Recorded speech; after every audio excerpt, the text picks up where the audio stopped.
Honk, a Godzilla movie marathon where we're stomping through Godzilla's filmography. I'm Derek, and I've seen all the Godzilla movies. And I'm Doug, and I've seen 14 Godzilla movies. And we're talking about the 19th film in the Godzilla franchise and the 4th film in the Heisei era, and Mothra's first appearance in 24 years, Godzilla versus Mothra, also known as Gojira Tai Mothra in Japanese, and Godzilla and Mothra, the Battle for Earth in the United States. This movie was released in Japan on December 12th, 1992, directed by Takao Okawara, with the director of special effects Koichi Kawakita, with a screenplay by Kazuki Omori, produced by Shogo Toyama, with a score by Akira Ifukube. And of course, we'd like to take a quick moment to thank our spectacular patrons, Bo, Carl, Katie, Jason, Zoe, James, Keith, Cody, Toby, Habish, and Troidal Thanks so much, y'all. And of course, we're joined by a guest today. We have a poet and YouTuber whose series include Restitching the Tapestry and Growing Up Godzilla, among others, Donny Winter. Welcome, Donny. Hello, Derek and Doug. Thank you for having me on the show. I'm honored to be here and excited to talk with you about, quite possibly, in my opinion, one of the best Godzilla movies ever. Ooh. Nice, yeah. Happy to have you. Yeah. So, Donny, tell us a little bit about your history with Godzilla. Oh my goodness. Well, it's ironic because I'm normally not the one asked the question. I'm normally the one asking others that question. So, my first exposure to Godzilla was when I was like 8 or 9 years old, and my parents were Godzilla fans, and they introduced my little brother and I to Godzilla through the Showa film, 1974 Godzilla vs. Mechagodzilla. Ooh. And at first, I was just like, what am I watching? What am I watching? And then, like, have you two watched that film specifically?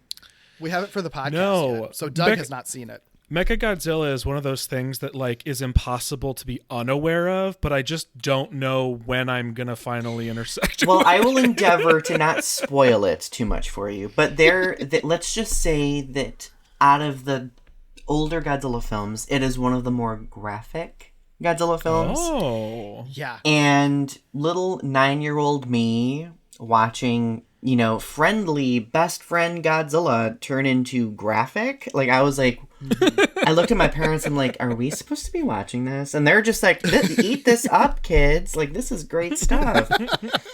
So from then on out, like, I ended up stumbling across Mothra, who is, ironically, my favorite character from the Godzilla franchise.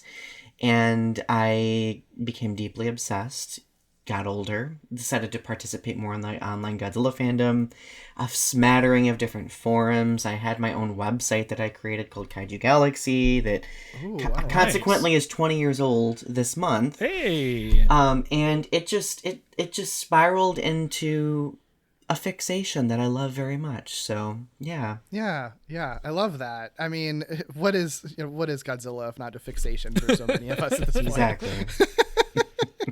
Well, obviously, it's a major part of what you do now because one of your YouTube shows is Growing Up Godzilla. So tell us a little bit about how that came about and what that's like. Yeah. So, well, growing up with Godzilla, I always wanted to do something like a podcast for Godzilla, like where I just wanted to kind of like sit down and kind of like delve into these small little corners of the fandom that people like love and that really aren't talked about often.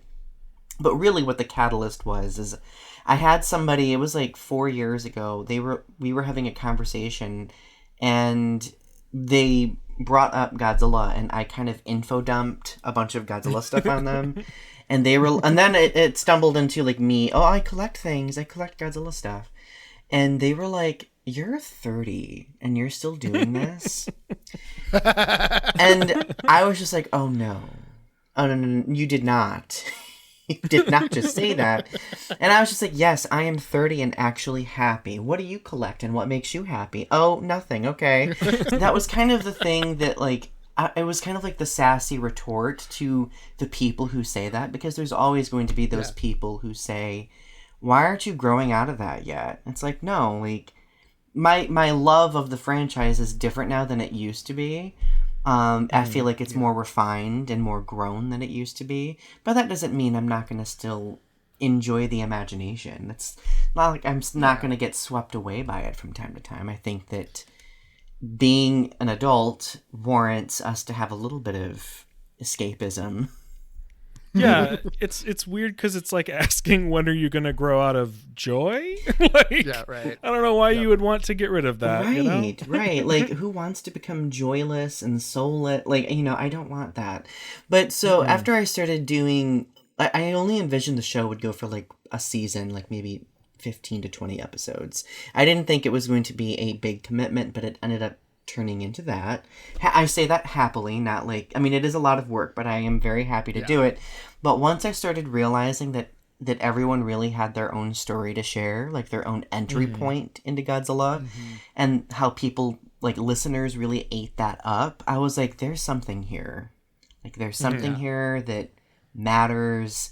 And I kind of now think of growing up with Godzilla as like this little archaeological dig into people's stories about their entry points, the things that they've loved, even the things they dislike about the franchise, and ultimately how they've grown up with the character, because sometimes people are new to the franchise. Sometimes, they don't have that long of a history with it. Like, what does that look like for them?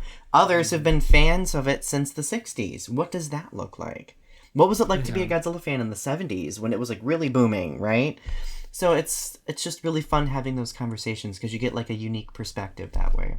Yeah. I mean, it is really special having anything that has run for such a long time, like Godzilla has, and existed for so many generations. Because I think that the stories people have about it are so varied, like just based on age alone, not to mention every other variable that can be, just literally based on how old you could possibly be is going to wildly change your experience just because it's existed for longer than most people alive right now have been born at this point, So that's really, it is a really cool, it is such a cool, I think, like portal through which to talk to people and learn about people, especially when it's something that can like mean a lot to them too, and that makes such a big impact on their lives. Right. So that's such a cool endeavor. And I also love that part of it just came out of spite. It did. I do many things out of spite, as all great art often does and probably should. I do enjoy a little dollop of pettiness here and there, Of course. But fast forward 3 years later, I'm now planning season 4, and Nice. we're about to cross the 75th episode threshold, which is wild. I'm just really grateful that people enjoy it, and I'm glad that I found my little like niche corner of the fandom to flourish in. It was Godzilla fan fiction at one point, and now I've upgraded to a podcast, so I suppose that's a plus. Heck yeah. Love it. I love it. Well, this movie specifically is one that you picked off. I guess you probably foreshadowed a little bit by saying it's one of your favorites, if not your favorite. Yes. So what's your history with this movie specifically? Ooh, so my first exposure to this movie came when the 90s Trendmasters Godzilla figures were released, like these big box sets of figures. Whoa. And I kept seeing like this new version of Mothra I had never seen before. I saw Batra, which is another character in this film, like this like gothy looking Mothra. I was like, who is this gothy looking Mothra and what's their story? But of course, like they had descriptions on the back of the boxes, so I would read those descriptions and just like I knew there was a movie out there somewhere, but I had never seen it at that point. At that point in like the mid 90s, the only Heisei era Godzilla films that were released were The Return of Godzilla from 1984 and Godzilla vs. Biollante, its sequel. So at that time, I had been so used to the Showa films that knowing that there was a Heisei era was a shock to my system. So from there on out, I asked my dad every time he went somewhere, like to a Toys R Us or Blockbuster or wherever, I was like, can you find this movie? Can you find this like is it maybe Godzilla versus Batra? I don't know what's going on. What is it? Couldn't find it. Well, fast forward a few years later, the Sci-Fi Channel premiered the film Godzilla vs. Space Godzilla, which technically, canonically, takes place after this film. And there's a segment in that movie where there's like some exposition and there's like some stock footage recounting like films like Godzilla vs. Biollante. And then I suddenly saw these scenes of Mothra. Of a brilliantly beautiful 90s rendition of Mothra and Batra. And I you know that Leonardo DiCaprio meme where they're pointing, it's like that was literally me. Like I feel like I invented that meme in that moment. Yeah. And I was just like, I knew it. There's a film. I need to find that film. Still couldn't find it though. Still couldn't find it. But at least it kind of it was enough to get me through, right? Yeah. But eventually I did get a hold of the film because it was released as a VHS set with Godzilla vs. King Ghidorah, the film that takes place before it. So I finally got to watch it, and I remember I watched the film like 3 times in one day, and I remember crying. I remember pretending to be a Mothra fairy and singing the Mothra song. As you do. If my parents didn't gather that, I'd grow up the way I am, I don't know why they didn't piece that together, but, hey. But no, the girls who get it. Exactly, exactly. Yes. I wanted to be a Mothra fairy, and I still want to be one in my mid-30s.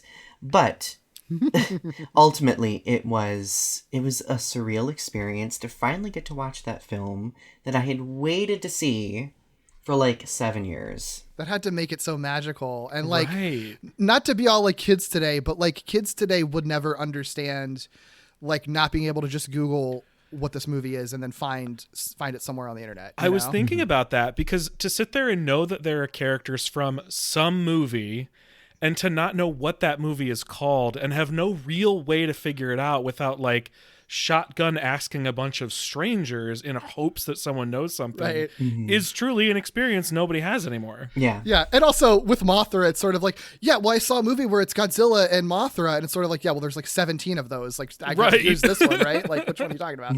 Yeah. Oh, that's so funny. No, I love that. Well, and it just, I always really gravitated to the musical scores, for example. And so, like, hearing that musical score, like, I feel like if any Godzilla film is very fan servicey, it's that one. Like, I feel like that film kind of invented fan service in the Godzilla franchise. Because there's so many callbacks to, like, the Showa Mothra film, Mothra versus Godzilla, where, like, I just felt like wrapping myself up in this warm blanket. Like, warm, modernized special effects blanket. And it felt great. Yeah. Magical movie, a magical story. I love that. Doug, this is your first time having seen it ever. It is. What's your general thoughts and takeaway from this movie? I enjoyed this one. It's interesting because it's not what I expected based on the 3 movies we've previously seen from this era. Yeah. Like in some ways it makes a lot of sense, and in other ways it's really unexpected. And like I hesitate to say I'm of 2 minds because that usually implies that one mind is in a negative space, but I'm of 2 minds because in one way I'm sort of like these movies just kept getting kind of wilder and wilder, and this one really steps back. Because it's more fantastical than it is sci-fi.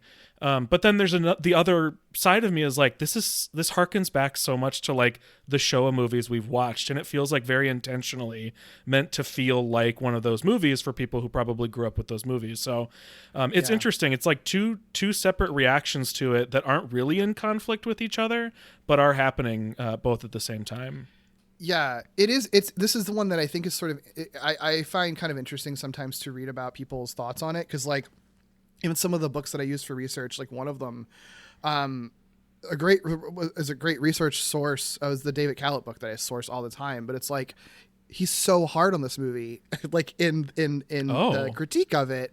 And I think it is because I understand, like I love this movie a lot too, but I do understand if you're going through the Heisei movies, like they are very either, they're either very imaginative and like someone like Biollante like creates a completely new kaiju and a pretty wild story. And the Ghidorah is like this really complex, like science fiction thing that's pulling from so many different sources and riffing on so many different American movies. And you have this one, it's suddenly sort of like, it feels like the Heisei series is on a path through a certain point. And then you get to this movie and it just feels like another Showa movie with like a slightly Heisei edge to it. And I like that about it, because I think it shows that there's still a lot of flexibility even within this era of the movies. But I can understand if you're sort of on this track and really in on like the kind of darker science fiction stuff that they're doing, this is such a swerve away from that I can understand being like, this isn't what I signed up for with these movies, I think that's why I say I have two reactions to it, because like I'm absolutely here for like the dark, weird direction that it was going in, but I'm not mad at this movie for what it's doing even a little bit, like it's really strange. Yeah, it's an interesting one. I like it a lot though. Yeah. Yeah, it's really fun. Yeah, my fond memory of this movie is the last time I watched it before this podcast. I think it was the first time I had ever actually sat and watched it for real. I think this was one of those that I'd maybe seen in passing on TV at some point, but it was a few years ago that I actually just sat and truly like paid attention to it and watched it. I was really stoned, and then I texted my friend who would then become my boyfriend, and I remember texting him specifically really high, just saying like, I'm crying. Mothra has done so much for us. Real. She really has. Truly. Right? Remember what Mothra has done for you and the planet. Exactly. You know what's really wild though, Derek and Donnie? Derek asks me like questions trying to predict, like asks me to predict things about whatever the next movie is we're going to watch, because I haven't seen them. But what's really odd, Derek, is I went back and I listened, and my prediction was not to expect something vastly different than Mothra stuff we'd already seen. So I don't know why that would have been my prediction based on the stuff before, but something about it does feel like correct to kind of just reintroduce Mothra, but like in this particular space. Right. Yeah, I think the Mothra elements, or they just kind of nailed it in one with her. Yeah. And I think it's really hard to imagine radically redoing the Mothra mythos in a way that feel like in the way that they, revamped King Ghidorah, for example, in 91, Right, I think it feels harder to do that with Mothra. Yeah, Ghidorah was very much retconned. I think for me, the big takeaway with that transition the Heisei era went through is the first three films were very much rooted in that, Cold War bioengineering fear, whereas Godzilla versus Mothra very much kind of veered into that realm of fantasy a little bit more. I feel like there was more of an environmental message there as opposed to like a, humanity is playing God message. Like it's more of like a humanity is just destroying the planet kind of message, right? Yeah. Which is interesting because that's also a little different from the original Mothra. Like there is some of that in the original Mothra, but I feel like what they chose to lean into more of the fantasy that we saw, like the fairies, like stealing the fairies, for example. Mothra being angry over that. It was really cool to watch a more modernized Mothra destroy an entire city. I was just like, okay, I'm here for that. Well, and get it, girl, get it. To see it on the scale that the Heisei movies are operating with, and to see it with some of the slime that the Heisei movies will not, compromise on, is interesting too. Right. Yeah. Some of the backstory for how they got to this movie, considering how kind of like simple in a lot of ways this movie is, like Showa, as a throwback, the actual like road to this movie is like bizarrely complicated in a funny way. Like I've mentioned this before. I do want to do at some point like a bonus episode on all like the unmade Godzilla films, because there's so many of them, and a lot of them are like totally wackadoo and weird. And a lot of them actually come into play with this one bizarrely.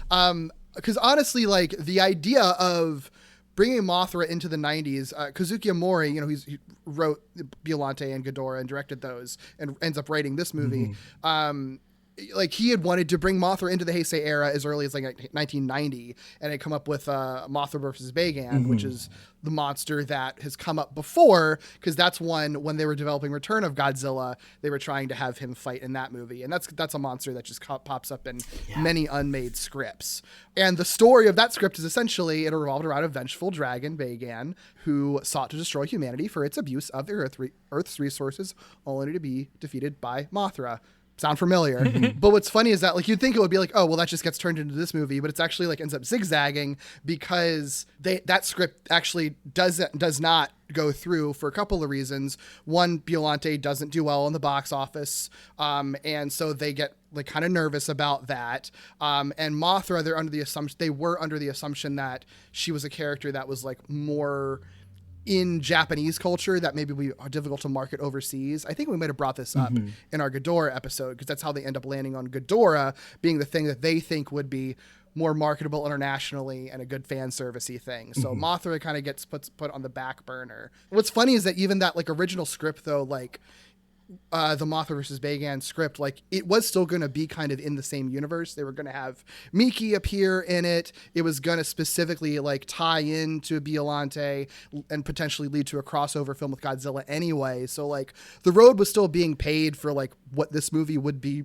Essentially, it was just going to be more of like a kind of Showa era or like MCU kind of style, like build up for crossovers and stuff. And they just sort of like, we're not going to take a risk. We're just going to do the Ghidorah thing. What ended up changing their mind after versus King Ghidorah was made was that there was a poll that was put out that apparently showed that Mothra was like extremely popular with female audiences in Japan. So like that's when the idea comes to sort of like, we really do want to court female audiences in Japan. That's a huge part of our population, obviously. So you know what? Maybe this is a risk worth taking actually, with Mothra. Kind of parallel to that, while that idea is happening, there was an idea for a direct sequel to versus King Ghidorah, which had been Ghidorah's counterattack, along with a slew of other ideas. And one of those ideas that they were recording around was this movie that would have been called Micro Super Battle Godzilla versus Gigamoth, which involved humans being injected into Godzilla's body, which sounds fucking amazing. You just said so many things. It was I know. a wild concept. I know.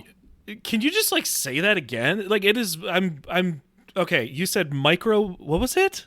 It's the title Micro Super Battle. Okay. Colon Godzilla versus Gigamoth. Where humans are injected into Godzilla is what.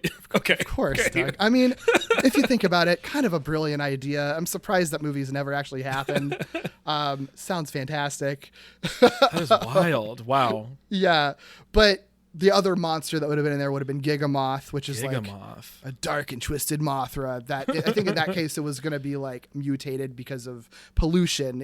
I think it was like a twin larva in Mothra's egg, which we've seen before. It's just one of those twins would have been mutated by pollution. So evil twin. Yeah. And if you ever want to like Google Gigamoth, there's so much like cool concept art for this dude, like all kinds of wild stuff before they landed onto what Batra ultimately looks like. So that idea is going on, but then they're sort of like, okay, we do actually want to go with a Mothra idea. We've decided on that. So Omori pulls out that old script, just rewrites it, sticks Godzilla into Bagan's role. So it's just going to be Mothra versus Bagan, but it's Mothra versus Godzilla this time, and pretty much the exact same thing.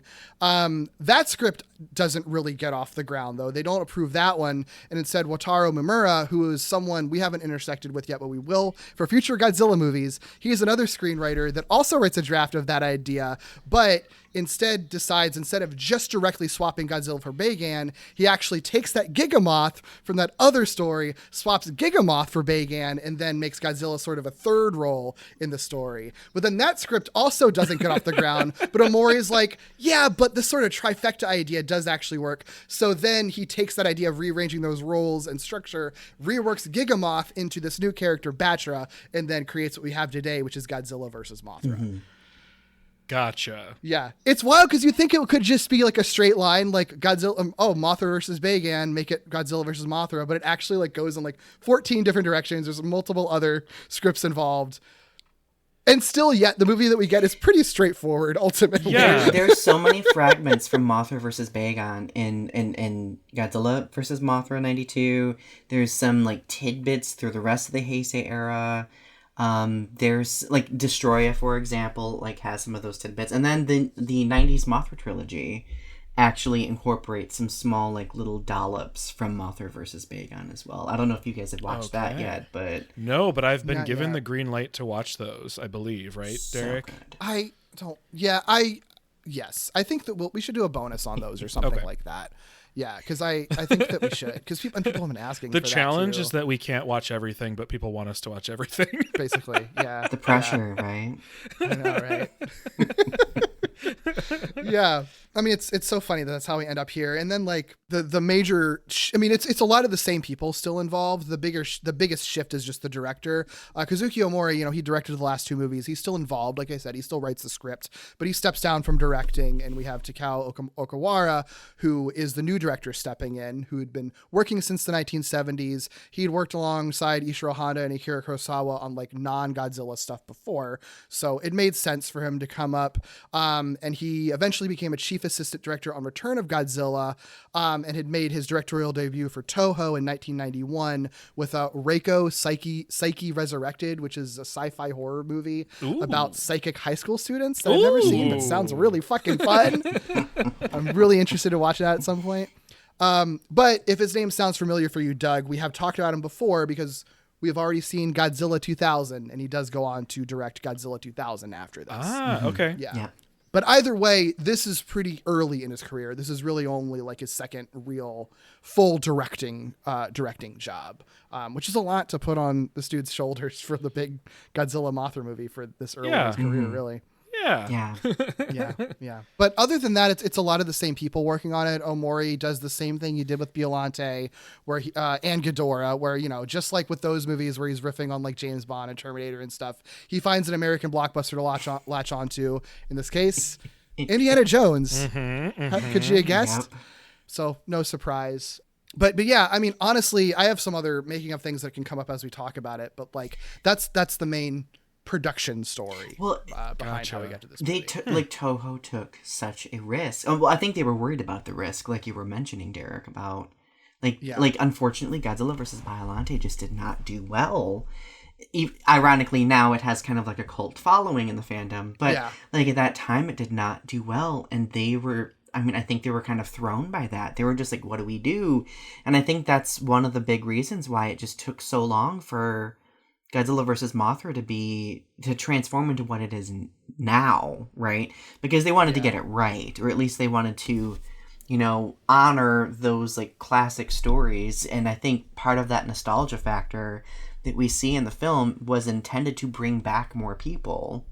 Mm-hmm. Yeah. Right. That And makes sense. I mean, when you said sense. 24 years, I was like doing the math in my head and was like shocked that Mothra just wasn't around that long. So an unacceptable amount of time to not have Mothra. Yeah. Exactly. Yeah. Exactly. Yeah. But it does Truly. make sense at that point where you're sort of like, okay, we're introducing Mothra back in. Like, what do we do? How do we do it big? How do we do it like special and spectacular? And after all that process, somebody in the room was like, okay, but like, what if we just kind of did it the way that it worked, but modernized it? And that's kind of what makes sense, Yeah. It really is just basically, in a lot of ways, a remake of both Mothra and Mothra versus Godzilla, with just some other things thrown in, which is just really interesting. It ends up paying off because this movie is like known as like one of the biggest of the entire franchise. It still has more, it's second only to King Kong versus Godzilla in terms of ticket sales, but in terms of gross, I don't know if anything's beat it. I think it might still be the highest grossing movie in the franchise. Well, Japanese, obviously American movies are its own beast, but I think for the Japanese movies, it might still be the highest grossing one, unless like -1 or something. I think Shin Godzilla and -1 have surpassed it, but it still remains in like that top 3, which is monumental. It also is one of the most award-winning and award-nominated Godzilla films as well. Like the composer Akira Ifukube was nominated at the 16th Japanese Academy Awards for his work on it. He lost to somebody, but we pretend that didn't happen. It also just it got so much international exposure that because of the big names associated with it. So you can tell that they were really wanting to market the film and put it out there. I will never forget, on my very early internet obsessed, I don't know, going down these little wormholes in the internet, I found a bunch of old promos for this film where they literally had the two women playing Mothra's fairies, the Cosmos, go and do performances on day shows of a pop version of Mothra song. That's amazing. Which was so much. Wonderful. I remember watching it and I was just like, the early 90s gays probably saw that and they were like, this is what I aspire to be. For sure. Cosmos icons 1000%. Yeah. I know we're gonna get to them, but yes, icons. Icons. I want to talk about the monsters first. Obviously we got Godzilla, Mothra, and Batra, and then their Marvel forms and stuff. There's obviously more to talk about with one of them than the other because he's a new dude, but which one do you all want to tackle first? Because there's interesting things about all three of them. I want to talk about Godzilla. Yeah, let's talk about Godzilla first. Let's talk about Godzilla. This Godzilla is snatched. It is the cheekbones are cheekboning, and it got some work done under the chin. It's striking. Yes. Same suit actor, still Satsuma. And what I think is so fun about at this point in the Heisei era, they've got these molds already. They've kind of unlike the Showa era where I think they, there's some radical swerves that's between movies. They pretty much locked in what Godzilla looks like at this point. And so any changes they make are relatively subtle. And I think for good reason. So this new suit, I know it's slightly slimmer. The head is flatter. And they sort of emphasize the cheekbones and the fangs. I think the yellow tint to the eyes also does a lot too, because they really stand out. And that's always stood out to me too. There's some other minor things. I think they rearranged the dorsal fins and stuff too. And I think even made the arms a little more flexible. So it's a lot of it I think is in service for it being easier to move in and better looking. And I think more cable controlled things that they had to. Yeah. Well, and this Godzilla spends a lot of time in water, half submerged. A long time. What is funny about that though, Doug, and so this is the Bato Goji suit is the name of this one. The Bio Goji suit that they used in the last two movies was used for certain points of this movie, especially a lot of the underwater things. But the funny thing about it is that, they intended to use that for these special stunts and for a lot of the underwater stuff. But it was actually stolen at a certain point from Toho and was missing for weeks. Whoa. And of course held up production. There's anecdotal stories of Toho staffers joking is Godzilla at your house? Do they know where it went, or did it just mysteriously reappear? It just an old lady just found it near Tokyo Bay. Who's this old lady? There is this meme of the Bio Goji suit being sprawled over a wheelbarrow. And if memory serves me correctly, it is that image from when it was found. It's the meme now. It's what you said was so dumb. Even Godzilla just passed out. Yeah. And I'm just see, even that from the early 90s became an iconic moment. Somewhere there is a stack of photos from the 2 weeks that someone was partying with that suit. What a dream, honestly. Right? Right. It all turned out fine, and you got an incredible experience. But I'm hoping they were just partying with the suit, I guess. Yeah. It was in a really bad state and they had to repair it a lot. And this ended up being, the last movie they use it in, but it's just a wild thing to have happened, to have an entire ass suit stolen. And then just, honestly, it's weirder that they did find it, I think is what's weird to me. That is if weirder. It was just gone forever, sure, someone used it or sold it or something like that. But the fact that someone used it and then was sort of okay, I'm done, I'll give him back now. It's just so weird. That's why I'm so shocked. Where was it? Who had it? What were they doing? Yeah. But yeah, that's wild. Yeah, like, I mean, so yeah, the moments in the film are very obvious when you do see the suit. Like, I think it's the underwater scenes and then also the Mount Fuji scenes. There were some instances where Bio-Goji was used. You know, like, this is just my own hot take. People disagree with me on this all the time. I actually preferred the Bio-Goji suit over the Bato-Goji suit because I felt like that version of Godzilla looked a little bit more intimidating, whereas like Bato-Goji looks a little bit more cat-like and cute. And I'm like, I just want to scratch Godzilla's like cheek and just be like, "You're so cute. You look like a cat." Yeah. I love cat-like Godzilla, but I do agree the previous one is a little more menacing. And considering he's just like an agent of chaos in this movie, essentially, like a more intimidating one would make sense. But I do also, I like how cute his design looks, and I love kitty cat Godzilla so much. You know, the mid '90s Heisei Godzilla series cannot. Nobody can say that it doesn't have cute characters because, like, I feel like so many of the characters, they just up the cute factor. So, like, I don't know. Yeah. The other weird thing about this one, and I've never quite understood, other than maybe a nostalgia thing, was just like they stopped using the specific screonk like roars for Godzilla they'd been using the past few movies, and like just start using the Showa era, like recordings of the Showa era roars, which isn't, and it's not the biggest difference. Like, I think you could easily go through all of these and like never even notice that. But when you do notice it, it is sort of weird because it's just sort of an odd choice. It is jarring. Like, I think that's part of why Godzilla seemed so menacing in like those first three films, is because of that really raspy, scary sounding roar, right?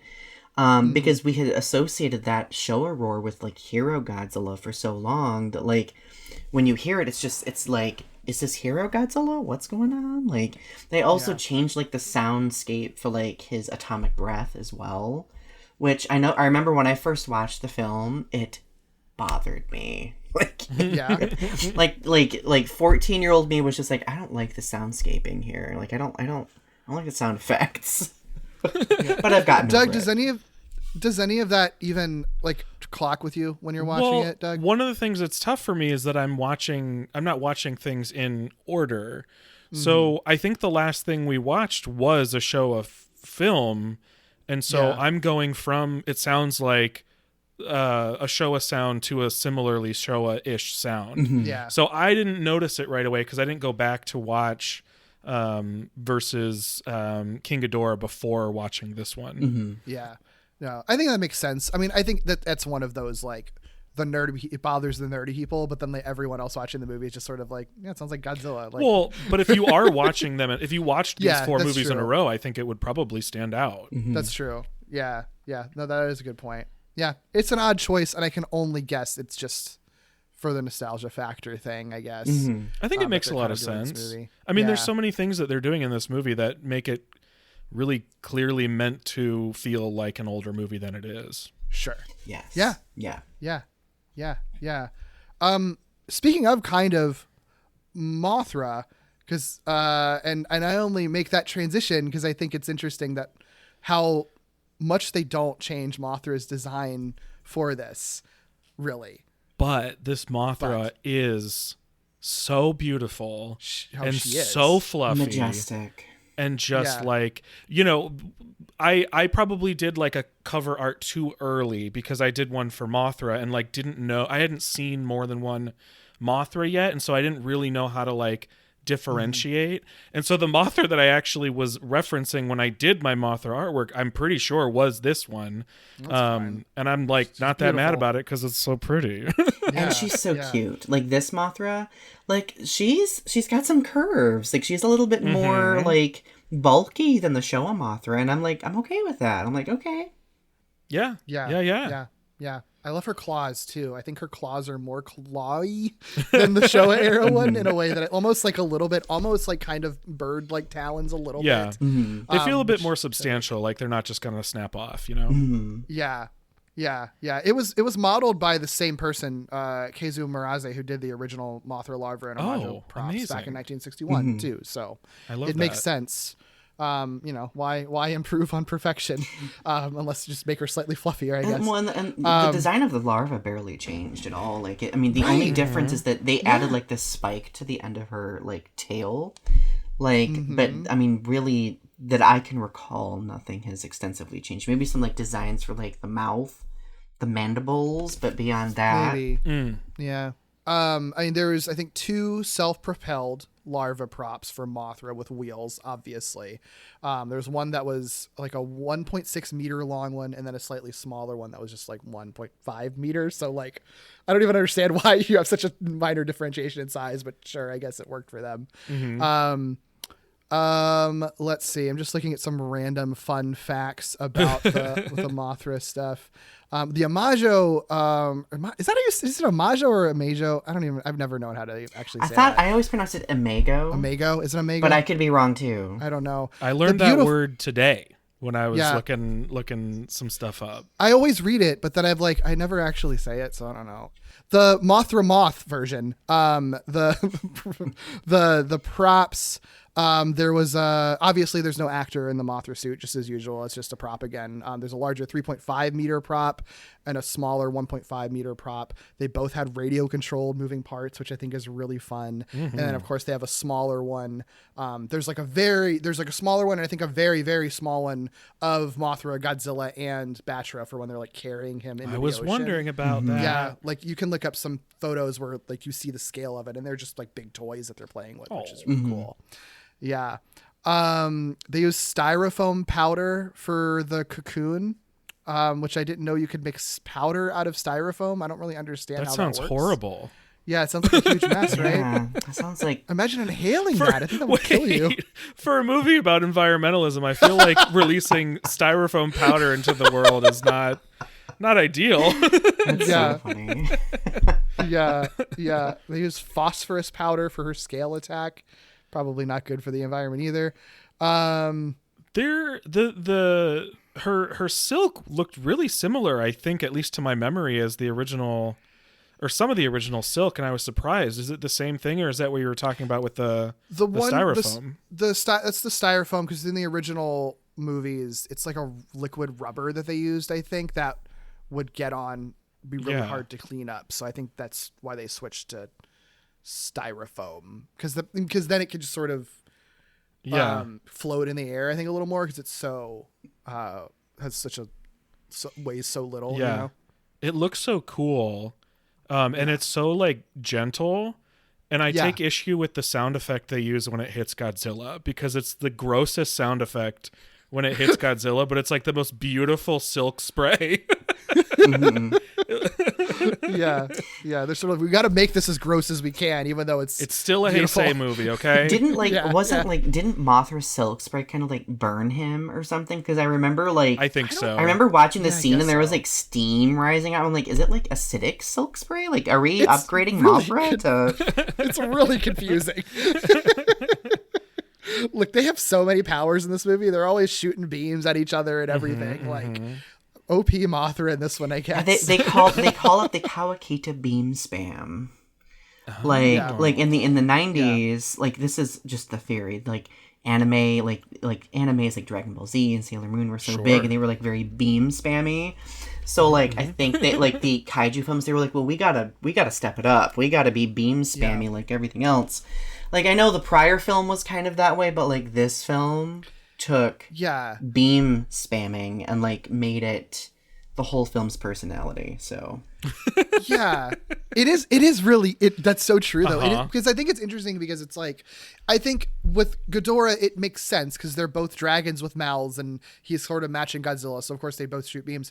It doesn't make sense for like big moths to be shooting beams at people, really. Let me tell it doesn't really make sense. It's cool, but it doesn't make sense, and I think it stands out a lot in this movie. When I was a teenager and I watched this, I almost shat my pants. When Mothra started shooting beams, I was just like, yes, get him, girl. Okay, like, no more flappy flap spores. Like, we're moving right straight to beams. That's what we're doing. This is the thing, Derek. I only like half agree with you, because like in some sense I'm like, yeah, sure, it is a little bit weird for Moths to be shooting lightning, but when Batra has like this gnarly horn that it's shooting lightning from, hell yeah, that feels right. And then also, I grew up playing Pokemon, and when you paralyze something with powder in Pokemon, it has like weird little like lightning shock things. You're right. So when Mothra is like doing her, her paralyzed powder thing, it only makes sense. So much of Pokemon is inspired by the Godzilla franchise. Indeed, people are stamping their bingo card right now. Yeah. No, you're right. I'm wrong. It's actually extremely correct. I mean, it's actually extremely correct that they thematically it's weird. What really is expected in movies, right? That's that's a good point. Also, beams are fucking cool. You know why anime uses them all the time? Because they're cool as shit. Yeah. So, and the scene where they're trading beams, I'm a sucker because I was so into it. Pretty sick. It's pretty sick. I think the thing that I can see people arguing is that there is something very cool about having monsters sort of actually wrestle each other. And like there was fun stuff that like Mothra versus Godzilla in the 60s did with Mothra having to actually like claw at Godzilla's face.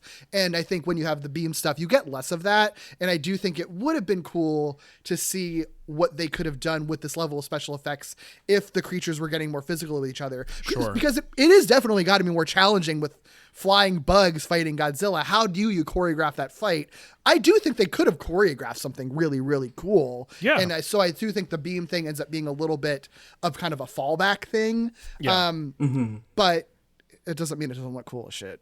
Yeah. And they get close. They get close to, I think, what you're talking about. They just don't go fully there. Yeah, there's only like one moment where like, it's like that scene where like Mothra flies up to defend Batra and like they hug for like 5 seconds. Yeah. And then Mothra's like, scale, beam spam, ready, go. Yeah. And they do get stuff when they're larvae, like even like Mothra larvae get flung around. Oh yeah. Mothra larvae gets flung all over that the place. Poor Mothra larva. And then like she gets flung by Godzilla, then Batra's like, nope, I'm gonna fling you. It's like we're playing Mothra ping pong. Was just born. She's literally a newborn, and they're just tossing the shit out of this newborn baby. Truly. It's wild. It's a terrible day for Mothra, and it's a terrible day for Godzilla, and really only if it weren't for the ultimate ending, it would have been a perfectly fine day for Batra. You know? The other two get beaten up real bad. Okay, question. Since we're talking about larva, and we're talking about Mothra, and we're about to talk about Batra, the theatrical poster has like 2 Mothra larvae on it. And I'm curious if you have insight onto this.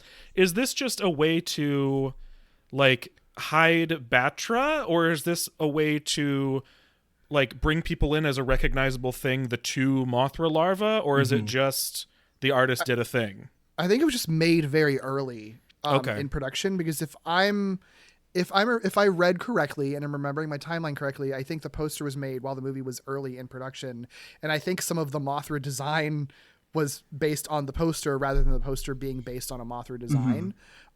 So I think it's entirely possible that they were just going by the information that they had, which is that like, there's another Mothra in it. Okay, here's another Mothra larva. Oh, you're talking about the cover art piece by Noriyoshi Arai, right? Yes. Who is iconic. By the way, also so beautiful. Also very well known for his Star Wars covers from the late 70s, early 80s.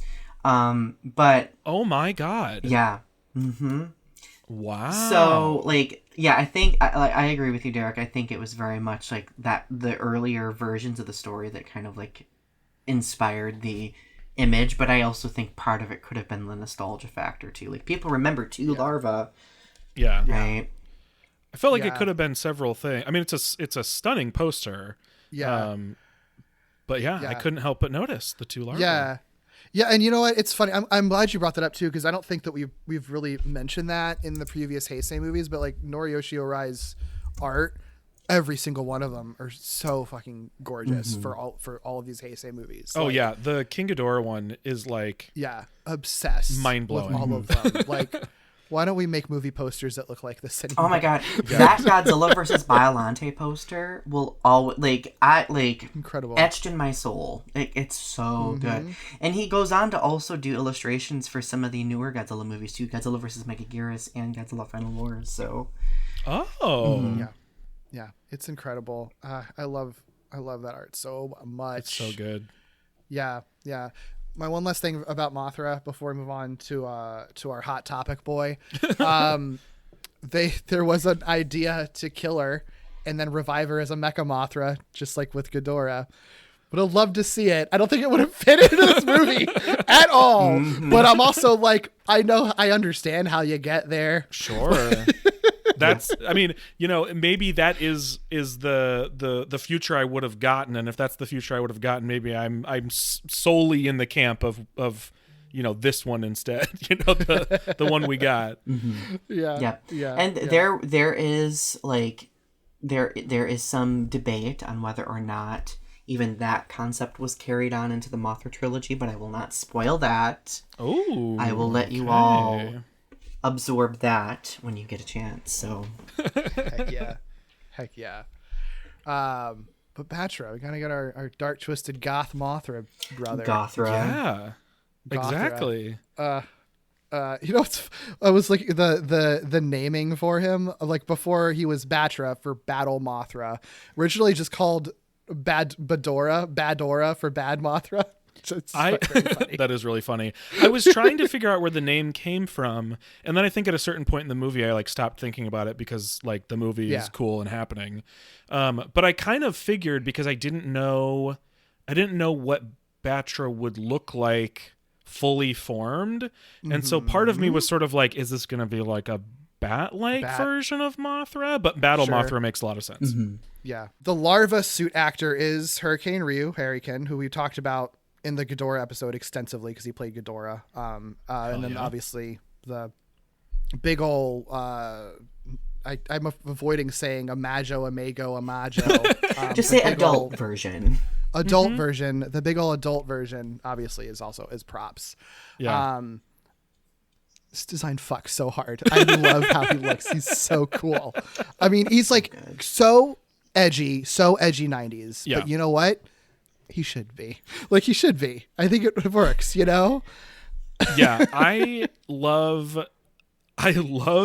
like the kind of absurdity of his wings. Like the design on his wings is so bizarre, because like Mothra's wings are clearly inspired by moths, and this one is just inspired by cool shit.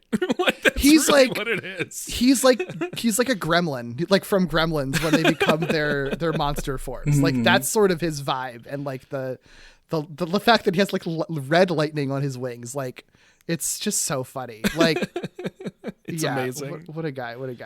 The modelers were instructed by Toho to make the design flashy. There you go.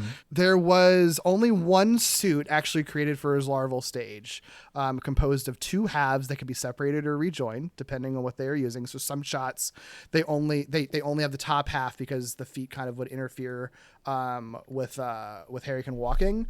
I need to send you this picture. I can't wait. Go ahead though. I feel like that was a little more obvious to me in this one than it was in Abira, and I don't know if it's because I knew they did it in Abira or if it is because it is just simply more obvious.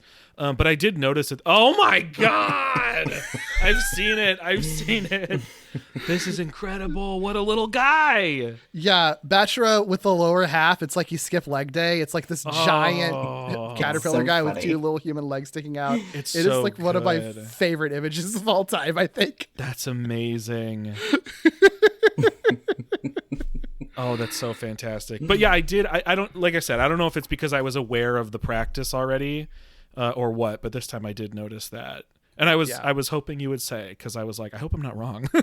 Yeah. The tail did have like a wheel system apparently, so it could move independently for scenes where it's swimming with no actor inside. So like they could use the suit with no actor inside because of the wheel system in it. And then the adult Batra props had some radio controlled moving parts.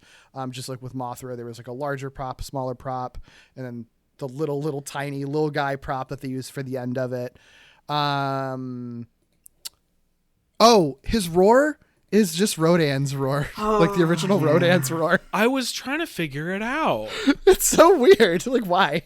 That is really bizarre. Yeah, and I don't know why that's the choice, because I would have assumed that it was some sort of like remix or some sort of like like distortion of Mothra's, but I couldn't That figure would out what make they were sense, doing. wouldn't it? You'd think they'd at least put a filter on it, but Yeah. I would say that's probably a pretty universal gripe for a lot of people, is Batra's roar. yeah. Like, what if and it's sort of like, what if they met? Like, that's kind of annoying that they just have the same voice. Yeah. Yeah. But yeah, cool guy. I love him. Anything else about Batra's design before we move on? I actually think I just want to say I think the Batra larva is so cool. Like, right. The wings are cool, but the larva just alone is such a cool design. I kind of like the larva better than his like adult form. I love his adult form, but I think the larva is just so like, what a ridiculous design. So unique. So it's cool. very centipedal kind of, but like a caterpillar. Yeah. It's such a little like demon bug. I love it. Yeah. And its eyes, the shape of its eyes, it's so menacing.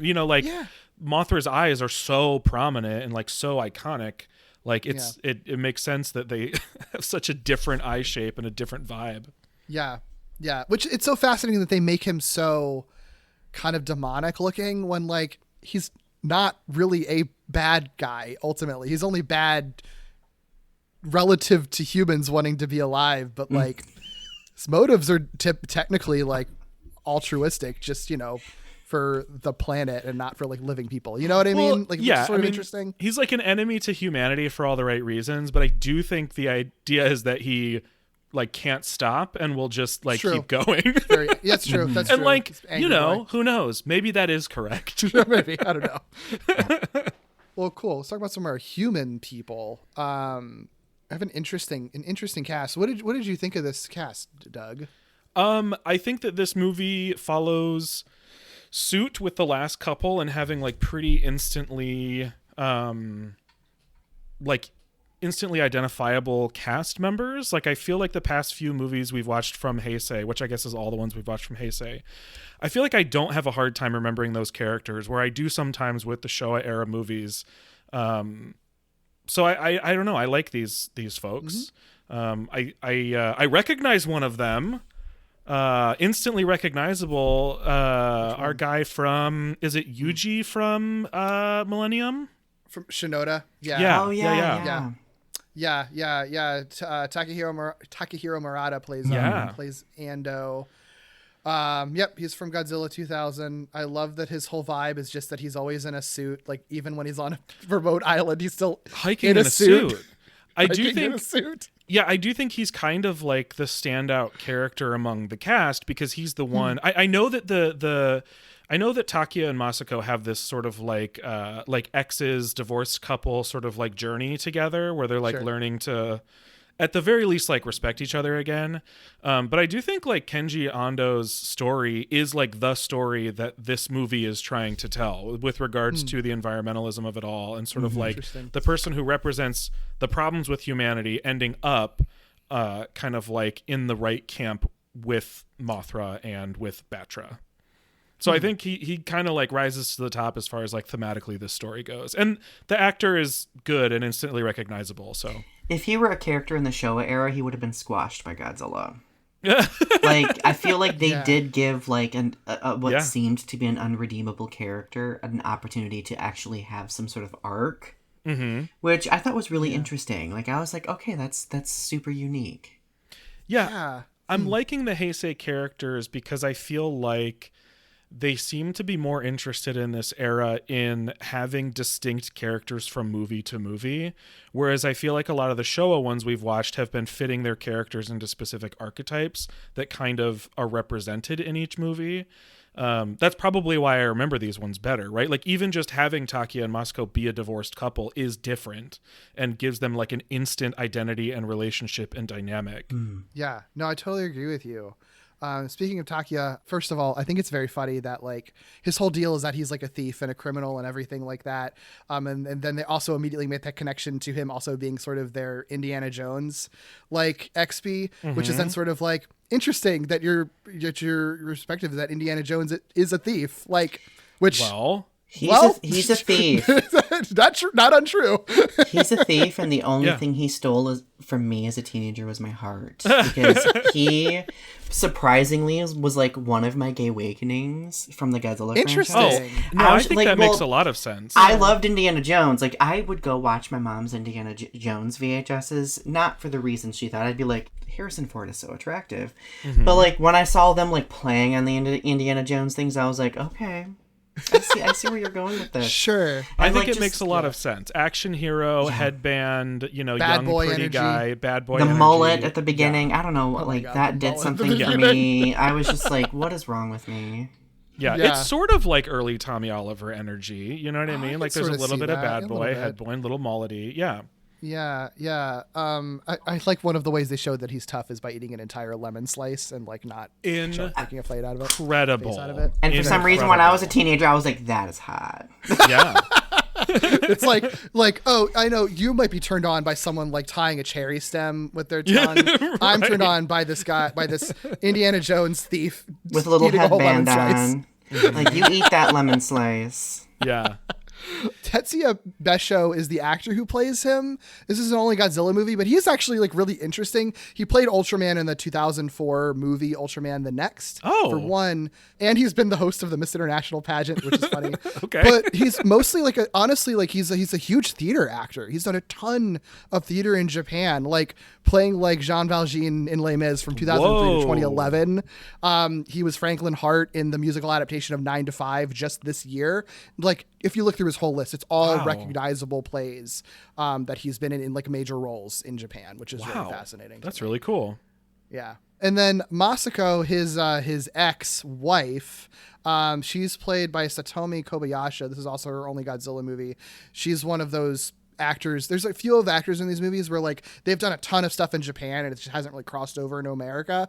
One of the things that I do think is interesting about her, she also does Japanese dubbing. She's dubbed for characters in Last Night in Soho, the movie, and also the show Yellowstone. Amazing. I didn't even know they were exporting Yellowstone over to Japan. I find that very fascinating.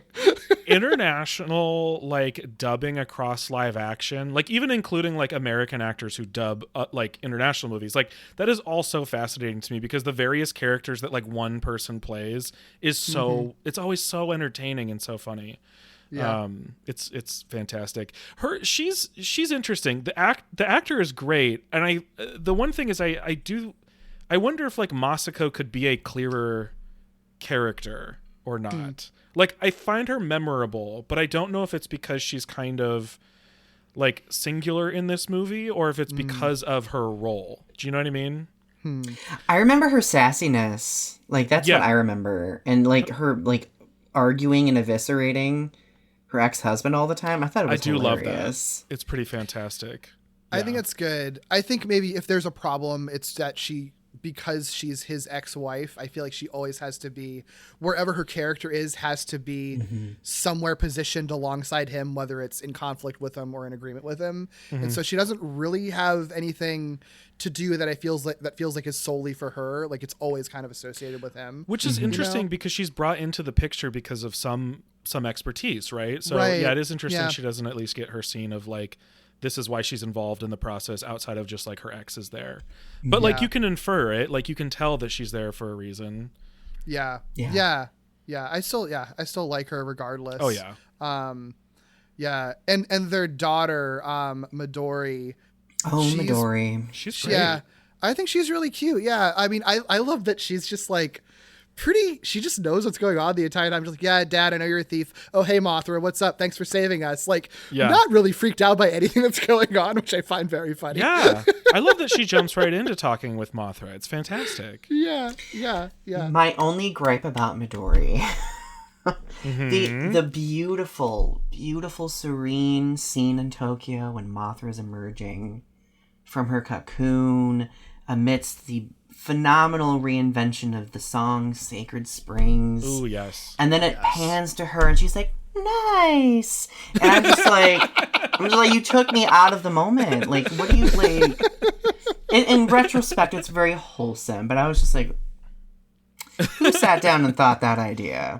Who sat in the writer's room and was like, we need to pan in on this little girl during this beautiful moment? in case we Yeah. weren't sure that it was nice.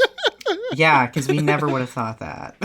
Yeah. We need to remind the kids in the audience that like this isn't scary. See, the little girl thinks it's cool, so you can think it's beautiful too. Yeah. Yeah, that's very funny. I have a dangerous question. Okay. And I ask this question with all respect because I would never disrespect this person. I love her so much. Why is Mickey in this movie? That is a valid question, honestly. That's honestly one of my criticisms for this film because I love Miki Sagusa. And Absolutely. I felt like in this film of all of them, she really could have emerged to the forefront. Yeah.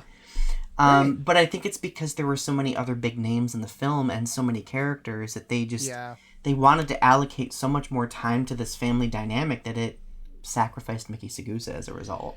I mean, she did have a role, but it wasn't significant like the other films. Like, there's one bit at one point when she can hear like the the Cosmos song to Mothra, and like that's really cool. If you have a like, we've seen in plenty of other versions of Mothra, like of the Shobijin singing and stuff like that. So to have a psychic character who can hear that and detect it feels like it'll be really valuable and like could be an easy plot device and stuff. Mm-hmm. So it is very weird that like she really does nothing with that information, or they don't let her do anything with that power and information in this movie. It's very strange. It's really strange for the most sort of fantastical movie, definitively the most fantastical movie they've done in this era that really leans into it, to have a psychic character who we've established already can commune with kaiju in some sense, not really do a whole lot. It's a bummer because a better version of the movie either has her in it a lot more or just not really in it. And I certainly don't want one of those, but I get where you're coming from, or I get the explanation, Donnie, that like they have these bigger names that they have to focus on. Yeah. Well, and they also, like, in addition to her, the cabinet security director from Ghidorah that like works alongside her is back again, but also like, cool to see you, I guess. You're not really doing anything in the movie. He's just there for the stressed out commentary, like right. Which is funny, but still. Yeah. But it's funny to me though, because they do that, and obviously these movies famously bring back actors to play different characters all the time. But it is weird to me that they bring back those two to play their same characters, do nothing with them, but then bring back the actress who played Asuka in Violante to just play a completely different character for no reason. And then even have her like with the main cast at the end of it. It's just, I don't really understand the thought process with that specifically. My headcanon is that she is still Asuka. She just goes unnamed. And that's just my headcanon. Sure. Yeah. Because it bothered me too. She's undercover as under a different name or something. It's fine. It doesn't matter. It's so weird. I think it's a unique challenge that this specific franchise has sort of presented themselves with, because it is tradition to bring former actors back to play new characters, but these movies have been established as having a pretty, not strict continuity, but a very specific, like, explicit continuity, and like Mickey does represent that continuity in a way. So having her there isn't without value, certainly, but it does kind of make bringing other people back like an odd decision. Yeah. It's funny because I have this like vague memory of reading. This would probably have to be sourced out, but I remember there was like this vague memory of her having a bigger role in the manga for the film. Oh. Or was it the graphic novel for the film, where she literally did have like a connection with Mothra, because telepathic and everything like that. Right. No, I'm not going to spoil the rest of the Heisei era for you. But anyway, but frankly, like there was this implication that she literally had like the voice of Mothra in her head, right? And I really think that the film could have embodied that a little bit more, and then we would have gotten more of a connection between the two.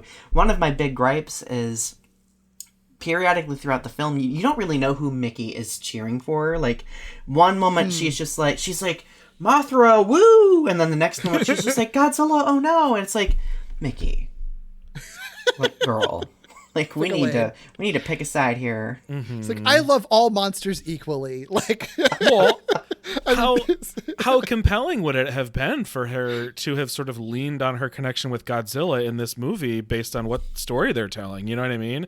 I still think that one of the, if not the most sort of like iconic character moment in the 4 movies that we've seen in this era so far is that scene with Mickey on that platform above the water, connecting with Godzilla and basically like passing out as a result. Like, it's a powerful moment. So there's some sort of connection there, and it would have been really fascinating for her to really sort of be on the side of Godzilla on this one. Yeah. Or at least not be able to necessarily, I don't know, connect beyond that, or have some sort of interesting reaction to having connected with Mothra instead, or to whatnot. See a transition of some sort. Yeah. Right? Yeah. Yeah, I agree. Odd choice. One other kind of weird thing I think about this movie too is like the actual human villain, the CEO of Marutomo Company. Yeah. It's sort of interesting. I mean, I don't have a lot to say about the Makoto Otake is the actor. He's another one. Been in a bunch of Japanese stuff that I don't really know. I think that he's fine and everything. It's sort of odd. I like what they do with him, but it honestly feels weird to me that he like doesn't really get any comeuppance at the end of it. It's just, I don't know, which maybe is fine. I guess I'm just so accustomed to Showa era Mothra movies where like they're violent. The big corporate CEO guy is like violently killed by the end of it. And this guy's just sort of like, well, I mean, I guess all of his businesses are destroyed, which is like fun and cool, I guess. But I don't know. I feel like I needed more from his story, I guess. I feel that because his sort of big moment of like, recognizing what's happened to him isn't really like oh no, this happened to me, because it's shouting to the universe, why is this happening to me? You know, that's not really like getting it. That's not really understanding. He's fun though. He's kind of like a weird, like less cartoonish version of the King Kong versus Godzilla guy who was like way over the top. Do you know, you know what I'm talking about? The like media journalist or whoever it was. That was Taco, right? yes. That's who he reminded me of. I could, you know what? That's a good point. I didn't think about that, but that viewing it through more that lens and less like the sort of Mothra villain lenses. But Taco's so cartoonish though that like, I think you would have less of a question, you know, if he were just not necessarily getting it because he's a cartoon. Yeah. Like I like how they define him as being so completely selfish. Like there's the line where he's like, why should I suffer more than anyone else? Yeah. And it's like, as the whole city is being destroyed. Like, I think that is hilarious. Like, and that is so well observed about that whole corporate billionaires. exchange between him and Ando in that scene. Chef's kiss. So good. Oh yeah. Their whole dynamic and their whole relationship and how it transforms over the course of the movie is really good. Yeah, and that is, I know since you mentioned the manga earlier, Donnie, I know for sure that in the manga I was reading that like his character is like way worse and does get his comeuppance in the end. Like I think he like crashes into Godzilla's foot or something and dies. Like so they do play, which I don't know, maybe that's more too predictable at this point for these movies. But I don't know. I guess just considering how kind of on the nose all of the talk of like environmentalism in this movie is, like it wouldn't be out of character to take the fairy tale kind of aspect of it to that level, you know. I don't think it would be out of character for stories they've told before, but this movie does feel like it really wants you to walk away with the idea of like caring and love and recognizing the humanity and beauty in things. That is true. So I wouldn't be surprised if they thought of those things and felt like it was like in like sort of discordant with some of the warmer like takeaways of the movie. That's a good point. But the fairy tale of it all would certainly have him get smushed. Yeah. That is absolutely. That is a good point though. Gotta talk about our girls, the Cosmos. Why are they called the Cosmos? I don't know. Because they're from space now. Okay. It is interesting that it's like this like part ancient alien, part like Atlantis thing that they're doing with Mothra and the Shobijin Cosmos. Yeah. Like, it's an interesting choice. So there is like this like I remember getting those Trendmasters figures. There was like this description for Mothra that said that Mothra came from an egg that fell from space, which I thought was unique. And then like there's this implication that like this race of like creatures like inhabited the world before humanity, right? And then wronged the planet in some way by trying to control and manipulate the weather. So yeah, like very Atlantean, very, what's the sunken continent in the Pacific that I can't think of? God. Is it Mu? I don't know. I think so. Is it? Something like that. That sounds right.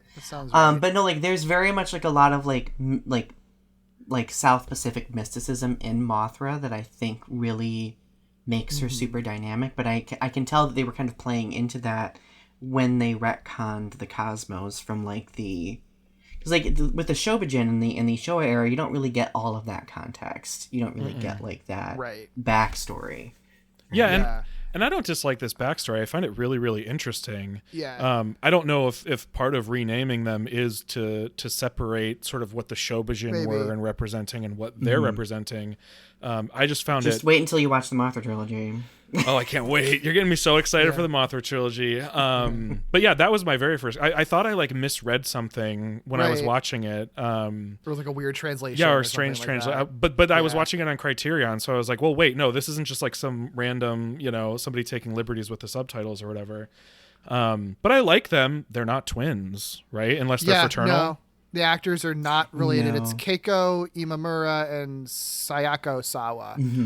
I don't really know. I mean, I know twins are hard to come by. I was going to say, I would have been impressed if they continued to always be twins. They might have just been like, we're not, don't worry about it. They look similar enough. It's fine. I'm not really, I'm not really sure exactly the thought process. I think, and they're both actors who have just done stuff before and after in Japanese TV and film. This wasn't another attempt to like launch a pop duo. I don't think so. Not that I could tell. Yeah. I mean, they shipped them around to sing for like morning shows. Yeah. So, I mean, do they have a duo name? I don't think so. No. Wow. Not that I've seen. Yeah. Wow. Yeah. Yeah. That's weird considering they don't even have a family name together. So it's not even like you can just call them by their family name. They would benefit from a nickname more than the other two duos I've seen. Yeah. Right. So the interesting thing about a lot of these actresses in Godzilla films, especially like Megumi Odaka and Sayaka Osawa, is that they rose to fame through winning Toho Cinderella contest. Yeah, this was fascinating to me. Yeah, so Sayaka Osawa won the 1991 Cinderella contest, which of course put her in line to be in Godzilla vs. Mothra, right? Mm-hmm. So, like, and then, I mean, she does appear in some other Godzilla films as well, but, like, it's really cool to see, like, how they kind of, like, recruited their talent, right? Yeah. Yeah. Yeah. It is fascinating, because it's, like, we don't really have an equivalent to that in America, really. I mean, anything that we've done competition shows, but even like the reality competition shows, like I'm thinking like American Idol and like Food Network Star and stuff like that. It's like very rare that they actually get into the industry that they won the competition for, and it's very consistent with Toho that their winners do end up in movies and have careers afterwards most of the time. Mm-hmm. I think the closest thing we have isn't like the 1-to-1 would be competitions, right? And our competitions do not produce stars like they did for like a few years, but even then the stars are like in their lane. Kelly Clarkson for the most part stayed in the lane that she won a competition for. I think our version of it is like Disney kids, like kids who come up through Disney kind of can do anything. That's interesting. So I think that's probably sort of the equivalent. Yeah, and then like once you're in that machine, like you can ride that wave for as long as you want to for the rest of your life. No, that's interesting. Like a Dove Cameron, I still don't know like what lane she's in, but she can do whatever, and it's because she came up through Disney. And did I flip her name again? I don't know. I can never remember. No, you got her name right. Okay, thank you. Yeah. No, I think they're fun. I think it's also interesting having them be sort of like a last of their kind of situation with them. I mean, I think that I do understand how you get there from Infant Island, the actual island people, to this sort of Atlantean thing, because in both cases, it's sort of just a civilization with its own history where you can have plenty of magical stuff involved. So I think it makes a lot of sense. And by making them the last of their kind, and by making them like ancient alien Atlanteans, essentially, like you can also kind of avoid a lot of the racism stuff that you would have to run into in the show era too. That's true. Yeah. It is interesting because it's sort of like I could have just seen it just being an ancient civilization. The space thing almost seems like an extra layer that wasn't necessarily needed, that I feel like is only there because space feels sci-fi and Heisei era has been sci-fi, and it makes it a little more sci-fi rather than fully magic. You know what I mean? It makes it extra fun. Right. Yeah. It adds a little bit of fun. And I guess it connects them in some way to the meteoroid that, like, I guess it's not incidental that they are aware of and in some way intersecting with this meteoroid. I don't know. Yeah. Mhm. Yeah. Yeah. Yeah. Yeah. Yeah. Yeah. I also think it's cute when they sleep in the coat pocket. I think it was really adorable. Yeah. Some of my, like, can we talk about how beautiful the scenes are? Like the song scenes? Like, Yes, absolutely. Like, I will never forget when I was a kid being so transfixed by, like, the scene where they just, like, you know, tot up to the window and, like, sing into the sunset. Yeah. I'm just like, this is, like, the most beautiful thing I've ever seen. Yeah. Yeah. Incredible. And this rendition is absolutely stunning. Like, it is really enchanting. I was having this conversation with somebody the other day, but, like, so there's a couple instances where they use the Mothra song in the film. There is this, like, I think it's the second time they sing it where, like, you get, like, this, I don't know, like, this compilation of scenes between them singing into the sunset and then, like, Mothra rising from, like, the fiery ocean and destroying a ship. Like, it was such an interesting juxtaposition. Yeah. And I'm just like, this is, like, I love the parallels that we're seeing here. Like, this is so good. And then you knew that shit was really about to go down. You were like, all right, she's coming. Yeah.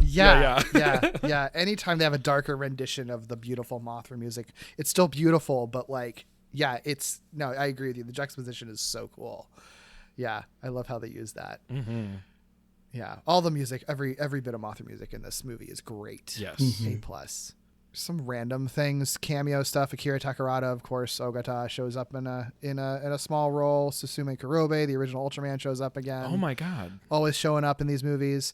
This is fun for you, Doug. We love Frankie Sakai from the original Mothra movie. Yeah, he's not in this, but they tried. They tried to get him in for a part. And it was just scheduling conflicts. So we almost got Frankie Sakai back. Damn, I was going to say, if I missed him, I'm going to be so mad at myself. I wish. I love that guy so much. Can you imagine how much more iconic the film would be with him in it? Seriously. Oh, it would be amazing. Were they trying to just get him for a cameo, or were they trying to have him in one of these roles that's more on screen? I'm not sure. I think it just said for a part. I think they were trying to probably figure out what they would have wrote him into if they could have gotten him, you know. I think he would have done well as... What's that? Probably one of the business guys, or I was going to say, guys. I think he would have done well as the business guy. I think he could have been really funny as the business guy. Really funny as the business guy. Also, this is kind of nice. You know, Ishiro Honda, obviously, in addition to doing Godzilla, did the original Mothra.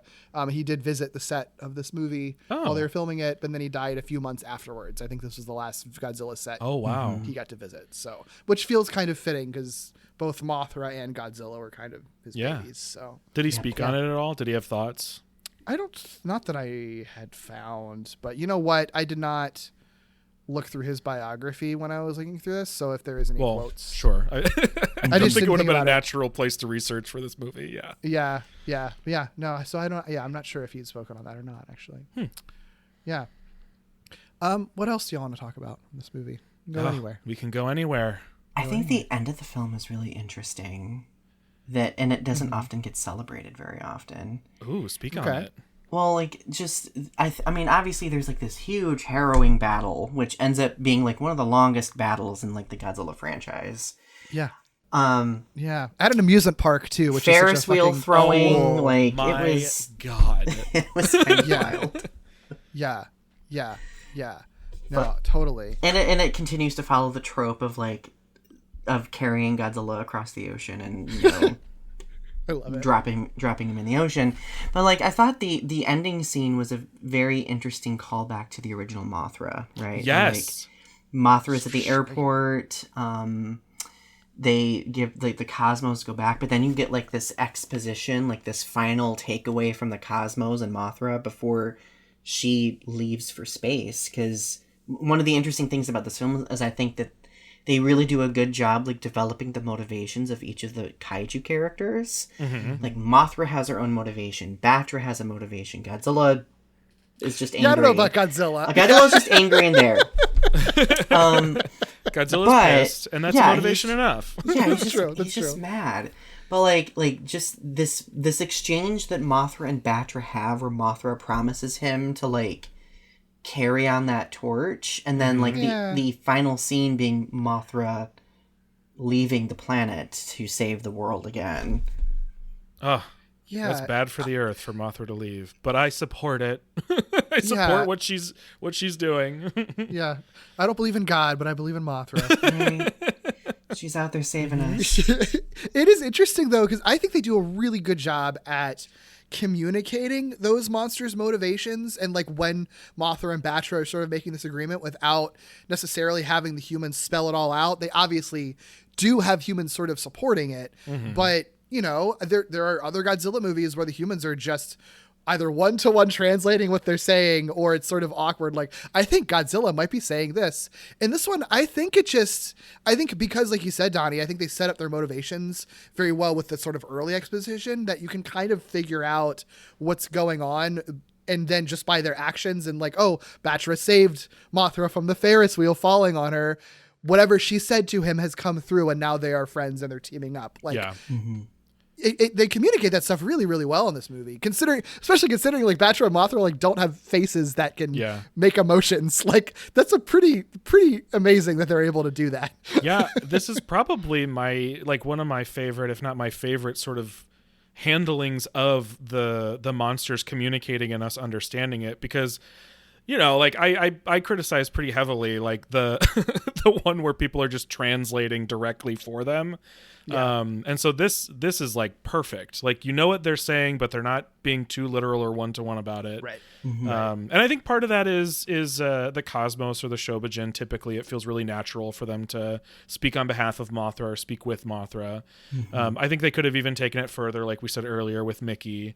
But yeah, it's nice. I think also setting up a lot of the lore at the start before you even meet the monsters is really helpful, because when Batra starts doing what Batra does, you already know kind of the reasons why. So it's really good. Yeah, and it just all looks really good too. I think that the it's kind of hard with flying creatures like this. But I think it was Jace that had brought up in our Ghidorah episode, and I know they've tweeted about it too, just sort of like there's a sort of like as these movies go along, there's sort of this, like, they likened it to like a stage show kind of that they sort of land on with these, where it's, you know, less, I mean, I do think that a lot of these do evoke realism, but it's less interest in evoking the realism with the miniatures and more like using the spotlights and the framing of framing it in an interesting spot. Yeah. And sort of thinking about it from that sense, I think, is the idea. So like putting it in an amusement park, it's so striking visually, and they might not get like extreme camera angles like they might get in other movies, but you almost like don't need them, because the lighting of the amusement park at night with spotlights in the background, the wide shots are just always going to look incredible. Oh my gosh. The wide shots across this whole movie are really good. The water wide shots, there are some really impressive composites in this one as well. Like, this does a lot of composite work, especially when Batra is in larval form. Like, a lot of those really cool, like, stuff happening in the background, people running in the foreground. Like, sometimes those aren't pulled off very well, but this movie really nails it frequently, I feel like. Yeah. Absolutely. And yeah, that amusement park set is so fun, and they use the sets really, really well. I mean, Godzilla has a building fall on top of him in this movie.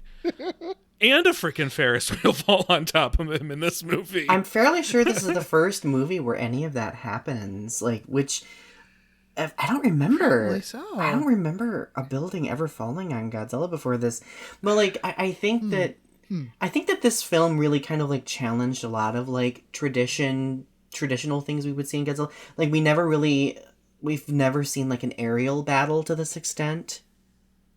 Until this film, if memory serves me correctly, I think maybe That's right, because the one I would think of is Megaguirus, which is after this. Right. Yeah. Right. Huh. I know in the Showa era, there's like a brief battle between like Rodan and Ghidorah at one point in the air, but it's not like Yeah. anything of the scale of Mothra versus Batra, which I thought was so cool. Yeah. That's a really good point, actually, because I think you do kind of take it for granted now, but it is pretty incredible that they did that with this one. And I guess if there's like a lot of the movies in the Heisei era have some sort of innovation that I think that they're doing, and that kind of is their innovation. We have two flying monsters. We're going to actually keep them in the air the entire time. Like, they almost never land anywhere. Yeah. During the action sequences. Yeah. No, I totally agree with you. That's really cool. Mothra's emergence from the cocoon is very, very awesome in this one. Stunning. It's beautiful. It's Yeah. really beautiful. Yeah. Everything they do special effects wise with Mothra is beautiful, honestly. Like, you talked about the effect they do with the powder, and it really looks amazing. Yeah. I also think it's beautiful when Batra gets its throat bit out and is bleeding green slime all over the place, everywhere. Beautiful is a word I guess you could use. There were two moments in this movie where the sounds were really getting to me in a similar way that the octopus in, was it King Kong versus Godzilla, where the sound in that movie when the octopus was on screen was really bothersome to me. This movie is maybe the only thing that ever came close, and it's what I mentioned earlier with the silk falling on Godzilla and burning him in some way, and everything to do with Godzilla biting Batra is so bothersome. The noises are so gross. Even just like Batra like bleeding onto Godzilla, they're like, we want pouring noises. We want like squelchy noises. like, yeah, extremely. Yeah. I mean, that is where they don't let you forget what era of Godzilla this is. There must be slime, you know? I love it. There must be slime, must be wet. Yeah. It's good. And I mean, you know what? I get really this movie gets me emotional by the end of it. I get really sad when it's clear that Batra is going to die. And then I get really emotional when Mothra flies out and saves us all. But I do think that, again, it's kind of, I think, a testament to the movie that their edgy goth Mothra guy that's like angry and twisted, like, gets to have a heel face turn at a certain point. And I do think you're meant to feel really bad for him when he like makes a sacrifice, you know? Which I think is a really cool thing that they do. I love when like an edgy character gets to like be kind of a softie by the end of it. I always think that that's really fun. Same. Yeah.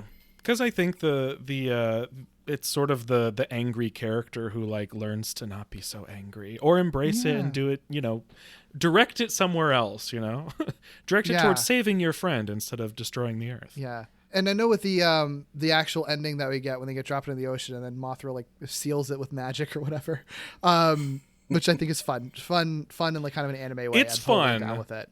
But the cut from that scene to the airport is jarring. I love both of those scenes, but that cut is wild. They were wild for that.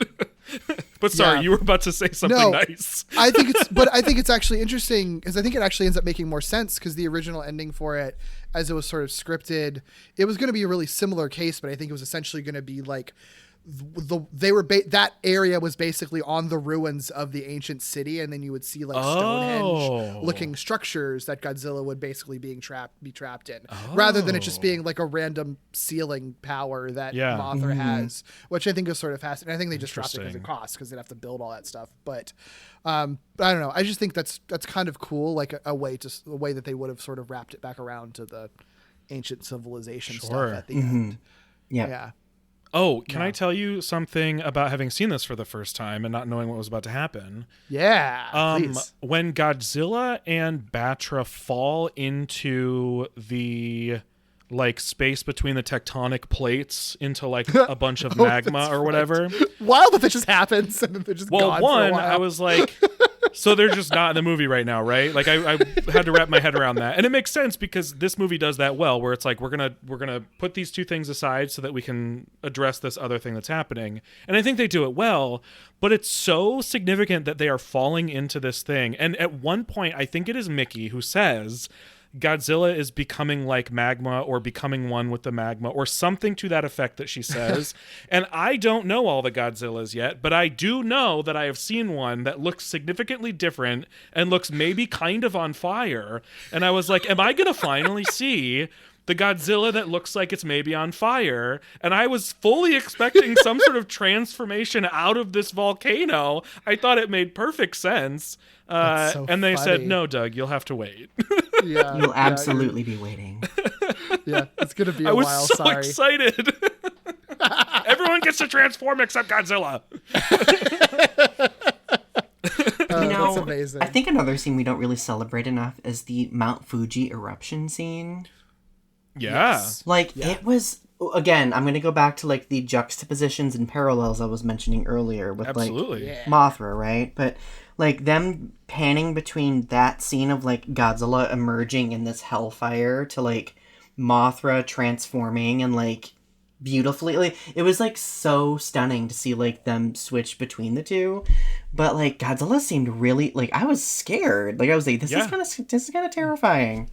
I think there are moments in this movie that if they weren't handled as well as they are, if they weren't shot as well as they are, if the thematic sort of juxtapositions weren't as strong as they are, you might say like, this is going on for a while. But they do it so well that it all like feels right. You know what I mean?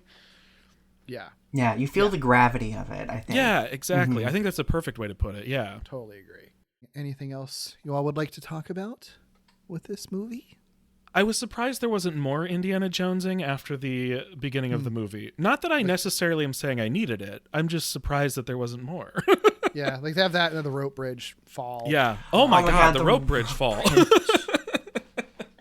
That was so funny. So good, so unnecessary. Why must you make my heart rate go so high? Him telling his ex-wife that she's gained weight. Rude. I was just like, why? Savage. How are we supposed to feel about him by the end? What do you think? I think you're supposed to feel that he has improved slightly and is on the road to improving more, on the right hopefully. path. Because he does make the right decision like a little bit earlier. Eventually. I think we're supposed to recognize the potential at the very least. Yeah. I don't think whether he realizes it, I don't know. I don't think you're supposed to think that his arc is complete. I think is where you land on. Will he give up stealing hearts and stealing artifacts? Probably not. But Probably not. Depends on how seriously he wants a chance with Masako again. Yeah. right. Fun movie, great movie, love it. Mothra saved us all. I'll never forget what she did for us. Predictions, Doug. Yeah. Do you think we're going to see Mothra Batra again in the Heisei era specifically? I think we'll see Mothra again. I feel like I can never remember how many Heisei movies I'm supposed to be operating with the understanding of, but I think we'll see her again. I sadly don't think we're going to see Batra again in the Heisei era. I think this era has been pretty... Again, the continuity isn't strict, but it is interested in having a continuity, and I think having Batra die so definitively at the end, I think it's safer to predict that we won't see him, which bums me out, but I also think it makes his sacrifice at the end, the impact a lot higher. Mm-hmm. Do you think we're going to see him in any other continuity after this? I don't know. I kept thinking about this because, I couldn't tell, I like Batra, and maybe this is cheating by asking this, but do people like Batra? Is Batra a popular monster? Huh. I don't know, actually. I think I don't think I've ever encountered anybody who's disliked Batra. Okay. Yeah. I feel like the other side of that though is you haven't encountered people who are super hype on Batra. Yeah. I've encountered some, but I don't know if I don't know if Batra has the fan following that Biollante has, for example. Yeah. Sure. I was struggling with that one. I since I have to land somewhere, I'm gonna say sadly we don't see Batra again, and even in other areas or other eras. I will be thrilled to be wrong on that one. Yeah. Yeah. And I'll clarify to you when I ask that question, talking specifically about movie continuities, because obviously video games, graphic novel, manga, and stuff like that, obviously, it's a different story. Mm-hmm. But cool. Yeah. Do you think any of these human characters in this movie are going to appear again? I think Mickey will. I think Mickey will continue to appear. And my hope is that some movies will be very much about Mickey and some movies will not. And that will be I'll be more at peace if that continues to be the case. Sure. Yeah. But I have no reason to think she won't appear in the next one. She has not had a conclusion. Yeah, you know? It's just a question of will she do anything? Well, I think I still have at least one more movie where Mickey is an important central character. I need to believe that is true. Okay. So yes, Cool. I will see her again, and yes, I think she will once again be important at some point. At some point, yeah. Cool. Okay, here's a sort of a broader question. Okay. So the Heisei era had been like pretty hard-ish sci-fi up to this point. Now, there's a magical element to this. Do you think that magic, now that it's been established, is going to kind of continue to be an element in future Heisei movies, or do you think they're going to shift right back to sci-fi after this? I think they'll shift back to sci-fi, but I don't think they will abandon fantasy in the era. Okay, cool. Although I haven't told this you, one was really popular, though, so they might stick with fantasy. Yeah, and I haven't told you the titles of the next few Heisei movies, and I'm not going to yet. Well, I feel like that'll probably be the answer to the question you're asking me. It could tip you off, yeah. But I feel like the 90s is going to have certain things that I don't know well, but I sort of like keep waiting to encounter them at some point in this journey. And I would have a hard time imagining the 90s not including some of those things. So I think just based on I mean, the Heisei era is just like a long era of history, though. So I don't know. But I'll stick with that. I think the next one will be more sci-fi than it is fantasy, whether that's a smart move for them or not. And I think that fantasy is not gone. Cool. Do you? I have not had guests ask this, so not to put you on the spot. We're gonna see how this goes. Do you have questions, Donnie, that you want to ask Doug, that you would ask someone who is unfamiliar with Godzilla? Oh, wow. I don't think I've ever had anybody pose that question to me. I've never posed it to anyone yet, so you're my guinea pig. We'll see if this works. So in the Heisei Godzilla series specifically, you've seen all 4 movies, I've seen the first 4 in the era, You've seen the first 4. What are your favorite themes that have emerged from the films? I do think that there is quite a bit of like humans playing God that I enjoy, from like Biollante and to some extent versus King Ghidorah. So that I think is probably my favorite theme so far. It's less in this one because it's more environmental and just sort of like irresponsibility with regards to the earth, not like I do love in this movie that the cosmos explicitly say like the earth is a living organism. That's offended. The earth is offended. Right, exactly. And so that I think just by the nature of what they're going for has to be slightly different. But I do like the tackling of man playing God, which I think makes a lot of sense in the 90s, honestly, with like particular advances in science creating anxiety. Yeah, cloning and stuff like that. Yeah, totally. That totally makes sense. Yeah, good question. I love that. Yeah. Experiment was a success. I know how to ask a question. Hell yeah. Yeah, you do. Good point. Good one to start with. Mm-hmm. The next movie we're going to be covering in December. This is a weird one because we're going to be covering the first ever American live action film, 1998's that's right. Godzilla. I did know that. Yeah. Yeah. Now, what's weird about this, though, is, Doug, I know you have seen this movie before, but I don't know what your memory of it is. Right. Okay. So when we did our introductory episode, I mentioned that there were 4 Godzilla movies I was confident I had seen. I had seen the original.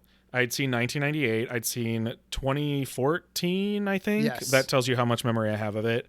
And I'd seen Shin. I remember more, I think, about the cartoon that the 1998 movie birthed than I think I do the 1998 movie. So good. But there are things about the 1998 movie I think you can't unknow once you know them. And so those things I do remember. I don't think that the 1998 movie can like gotcha twist me at all. Okay. I mean, what are some? You don't have to go in depth because obviously we're going to do an episode on this. But like, just rapid fire. What are some big things you remember from the movie, just generally? I know it's a Matthew Broderick thing. It's a Roland Emmerich thing, right?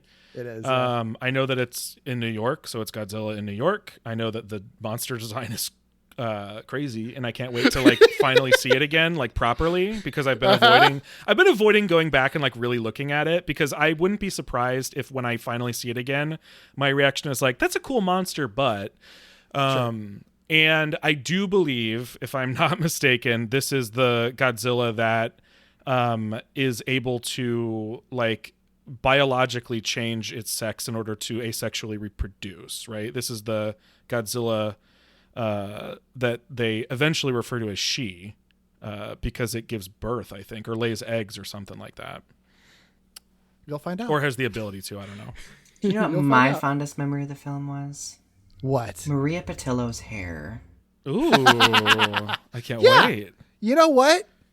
Good pull. Like I wanted her hair. Like Audrey Timmons was a great character, and people will disagree with me until the end of time. I thought she was amazing. Ooh, I can't wait. She's not the problem. Matthew Broderick is the problem. Ooh. Matthew Broderick is always the problem. This is so fun because I've seen it, but I'm pretty sure I saw it the one time, probably in 1999. And so I haven't watched it since. So this is going to be exciting. Okay, my other question then, now that you have more experience with Japanese Godzilla stuff, I can already tell this is going to be difficult. Do you expect to see any references to Godzilla movies that we've seen in this movie? Or do you think they even anything? I don't think it has anything to do with, now that I've seen Japanese Godzilla movies, I think it has everything to do with American filmmaking and American audiences. I think there is no chance there is not some kind of reference to Japanese Godzilla films. I don't know if that's in the form of Easter eggs or lore, but I don't think it's lore. So there's that prediction. Sure. I don't know what that Easter egg will look like. I don't know if it's the kind of Easter egg like the oxygen destroyer in the background like we've already seen before, or if it's going to be like, let's use terminology or names from the movies for characters, for locations, for whatever. Yeah, we'll find out. Yeah. Last question. Are there any other kaiju in the movie other than Godzilla itself? No. Okay. No. Shit. Okay. Maybe you will gotcha twist me. I don't know. But I think it's no. I think Godzilla is the problem. Cool. Godzilla is the problem. Cool. Well, that'll be exciting. Oh my gosh, now I'm nervous. I'm real excited to talk about that movie. That's going to be a fun one. I'm excited too. It's one that I know people have been eager to know when we will cover because of its infamy, you know? Sure. People have strong feelings about it, rightfully so. Yeah. So, yeah. Well, cool. Well, thank you so much for being along the ride with us, Donnie. This has been so fun. Thank you for having me. I'm honored to be here. Of course. Honored to have you. Absolutely. If people want to find you and find everything you're working on, plug away everything you'd like to plug. So, I mean, you can visit my YouTube channel, Donny Winter. Donny spelled with a Y.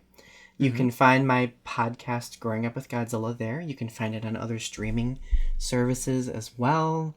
If you visit my website, DonnyWinter.com, you can find my writing. I am a poet by vocation, so you will find that I have written about like various aspects of Godzilla metaphorically speaking in my work, and I got a chance to work on the Godzilla 70th Anniversary IDW Anthology. Amazing. I got to write poetry for one of the stories in that, which was really fun.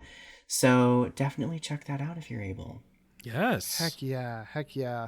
Also, I didn't say it earlier, but I do see your many Godzilla things in the background, but especially the Mothra plushies. Who? Where? Amazing.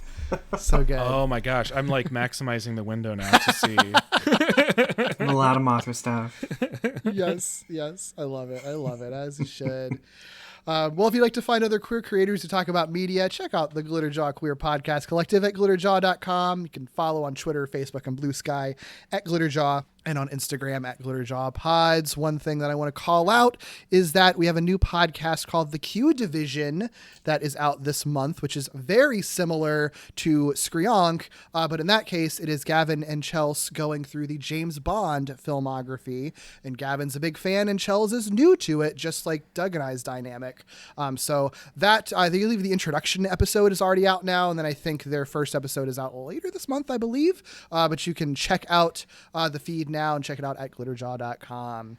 Doug, if people want to find you, where's the best place to do that? You can find me all over the place at Ickybooly, ICKYBOOLEY. You can also listen to me on Novel Gaming, a podcast where Katie and I catch up on all the books, video games, and sometimes other media we've been catching up on.